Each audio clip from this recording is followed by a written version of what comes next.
The United States clearly understands that Russia has been simulating agreements with them, or at least negotiations. And Russia has certainly been simulating negotiations with Ukraine and that it has no intention of withdrawing from the war.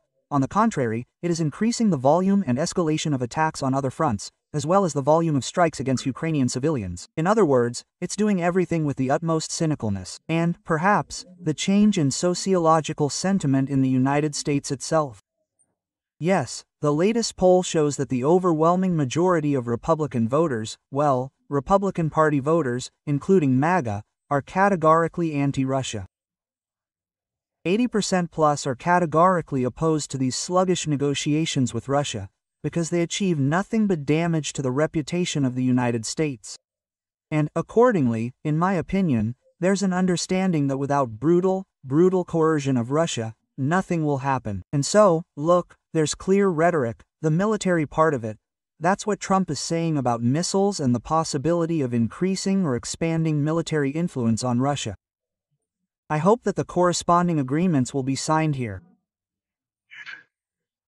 And then there are statements, very good statements from Mr. Hexo, about their readiness to increase arms sales to Europe, given the risks Europe faces, and Europe, in turn, can transfer all of this, in an expanded form, to Ukraine. There's a very good statement from the U.S. Treasury Department that the United States is ready to sharply tighten sanctions policy against both Russia and China, to impose exorbitant tariffs of 500p, but only if the G7 countries and the European Union join in, if Japan stops buying Russian energy, and so on. Yes, but nevertheless, Donald Trump, at least he talked about it last weekend. He intends to talk to Vladimir Putin about the Tomahawks, yes. And as I understand it, even this phrase, it still sounds a little different than before, right? So, I understand the conversation will be something like, well, if you still don't come to your senses, then I really will give you the Tomahawks, and then you'll be in trouble. Well, I'm exaggerating, yes. Do you know anything about this phone conversation? Did it take place or will it take place? When? Oh, no, it's unknown yet, but basically, Trump is always public. So, that's the good part, by the way. What he says in public, basically, he says all this in one way or another there, at the level of informal or formal communications, in one direction or another. These are his tools, right? So, he's making announcements about the barks. We're watching Russia's reaction, right? Well, we see, clearly, that if there are 5 OGAVs, yes, or like there were 5 F-16s or 10 F-6s, yes, they fundamentally don't change the nature of the war or the course of the war, because on the other side there are those same MiG-IG Isus, completely different numbers. Yes, there are 300 aircraft, yes, and you only have 20 aircraft. It's exactly the same here. If Russia uses 500 plus drones there, and the drones are understandable, Ukraine can also increase production. It's a question of investment, again, a question of investment from our European partners. We have positive trends here, and so on. For example, with missiles, if Russia uses 50 missiles a day in a single combined attack, and you use 2 missiles, yes, we currently have a small number of our own missiles there, yes, we haven't yet managed to increase these numbers to a critical level, otherwise, of course, it's incomparable. If you have parity, we talked about this during the shell shortage, we talked about the armored vehicle shortage, and the aviation shortage. Now we're talking about missiles of a certain range. If their quantity truly has a significant impact on the course of the war, then we'll see a completely different state of affairs in Russia's Central Federal District, right? It will be burning, meaning it will be caught up in the war. This, again, is the only strength on your part, and fear on Russia's part. This is the only thing that can stop such barbarians from continuing the war. And what did Donald Trump mean? What do you think he meant when he said that the UAF is ready to go on the offensive, and we must make a decision about it, and we will make one? And again, these are tools of public influence. He's showing Russia that he truly sees the course of the war differently. All these stories Putin is telling, privately or not, through intermediaries, about how they have a total advantage here. And all of this ended, yes, all these legends, yes, and, well, essentially, Putin's lies. Trump, however, has a much more comprehensive understanding.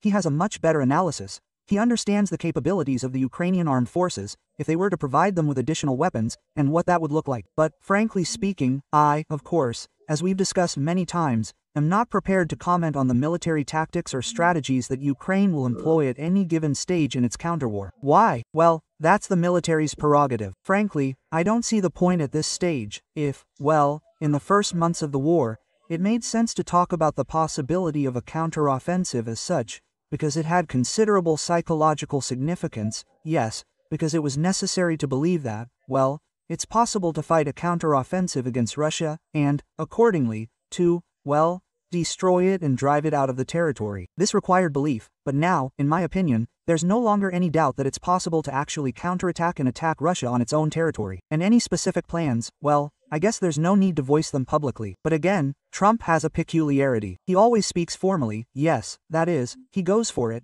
that is, he initially indicates that yes, we're ready to go into this if you're not ready for a realistic negotiation process. We understand that Russia isn't ready for a realistic negotiation process until it loses anything in this war. And as long as it considers it a surplus, yes, then, of course, it won't imitate the negotiation process. I generally like this. Yes, it comes up periodically. There's another funny guy, he looks funny, Peskov, right? So he comes out and says, we're ready for a peaceful settlement. Well, that means you've been deliberately killing, mass murdering, civilians in another country for 4 years. You've been waging a full-blown war for 4 years, and it wasn't provoked by any territorial dispute, nothing. You just came to another country, started killing, and then you said, we want a peaceful settlement. So get out, come on, stop the war. That's your peaceful settlement, right? I mean, I'd like these phrases uttered by such ridiculous individuals as Peskov to stop having any effect on anyone. Because there's no need to talk about any kind of peaceful settlement. We need to talk about ending the war, right? That is, the war waged by the Russian Federation. But let's wait until tomorrow, yeah, well, we'll see the results of the negotiation process. I hope they will be positive, of course, because, I emphasize again, the war Russia is waging in Eastern Europe, in Ukraine, isn't just about Ukraine. It's about global rules and global dominance. And, accordingly, it's clear that Russia isn't waging this war alone. That is, it's present on the battlefield alongside North Korean representatives, and, in fact, China is the key donor of this war. Did Monday, Mikhail, show us that Putin and the Russian Federation are more inadequate than Hamas? I wouldn't even compare them. You know, ideologically, they're built on the same principles. Kill, seize, rape, right? And destroy any dissent, even if it comes from another country. But the harm and negative consequences coming from Russia are far greater than those coming from Hamas. Hamas is here and now. It's a terrorist organization. Yes, it came to slaughter here and now. If it were destroyed, well, terrorist organizations are destroyed periodically, yes, then, basically, that would be the end of it. Unfortunately, the situation with Russia is much worse. Why? Because it's institutionalized terrorism, right? That is, it's a state that has turned its institutions into terrorist ones, that is, but at the same time, under international law, Russia is considered a legitimate state. It has its own representative offices, it can legally trade, right? It has industry, and so on. So, the terrorist organization Hamas has nothing. They rely on donors, they just get, well, humanitarian aid, for example, for gas, for the people who live there. They use this humanitarian aid to buy weapons, right? Plus, Iran gives them weapons, plus Russia gives them weapons, plus it sends engineers there, metro builders, they build these underground tunnels, and so on. But if you destroy this organization, eradicate it, deprive it of donors, and so on, everything will very quickly come to nothing. The situation with Russia is much worse. Again, ideologically they are the same, but Russia is a state institution, right? And many perceive Russia as a state, but it is not a state. It is a terrorist organization, just like Hamas, but more complex. And that's why the war in Ukraine, unlike the war in the Middle East, again, there is a specific terrorist threat to Israel and a number of other countries. By the way, let's not forget that for Arab countries, Hamas or even Iran, more broadly speaking, pose threats, threats to the region's development. That is, the region wants to develop, wants to be competitive in terms of finance, technology, and economics. And Saudi Arabia wants this, as does the United Arab Emirates, and Qatar, and so on. Well, of course, Israel doesn't want any development in the region. Iran does. And a number of Iran's proxies are the Houthis, Hamas, Hezbollah, and the like. So, it's simpler here. You remove Iran, the donor, and Israel removed it, yes, quite harshly. We'll see Iran today in a completely different light. Yes, they're playing up less of their pathos, yes, they're talking less, but they're already scared, yes, and we see that internal processes there, in my opinion, have also moved slightly in the other direction. But with Russia, things will change much later. Russia, I emphasize again, if Russia isn't punished now, then, in principle, it won't be possible to return to a framework where there are rules in global relations. The only thing that always puzzles me here is China's position. Well, honestly, if everything is clear with Russia, yes, there's no point in discussing it. They're not capable of negotiating, yes, that is, there's no rational thinking there. In fact, the intellect there has always been very limited. I'm always surprised why many people think Russia has anything interesting or clever there. Well, as a thieving state, yes, they can steal technology and then build a vase, 2101, yes, and then churn it out for 30 years. But I'm surprised by China's position.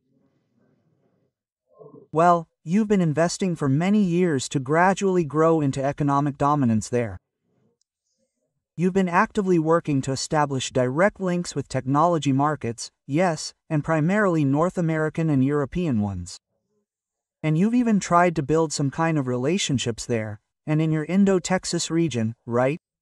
And which will allow you to become more powerful, yes, not only economically but also politically. You're actively building conceptual alliances like BRIC, yes, which should allow you to increase your political influence and so on. And then you start to completely overfinance, which is attacking your most important market. So, what do you want to achieve? Do you want to work on the ruins, or what? Or do you want to sell your goods to the ruins, goods that no one will need anymore? What do you want to achieve? I can't understand China's logic. The United States, of course, wants the rules. But what does China want? Therefore, the United States, regardless of any statements, still understands that for them, an alliance with Russia, Europe, and Ukraine, and building alliances against Russia, is the right tactic and strategy. And why would China inadequately finance a system that even North Korea no longer accepts? North Korea's latest statement, and Kim Jong-un's, is very revealing. They are disappointed with how Russia compensated for its participation in the war against Ukraine with resources, manpower, and so on. Just as Iran previously publicly stated that they were extremely disappointed that they had signed some kind of strategic partnership with Russia, it turned out that it was all fiction.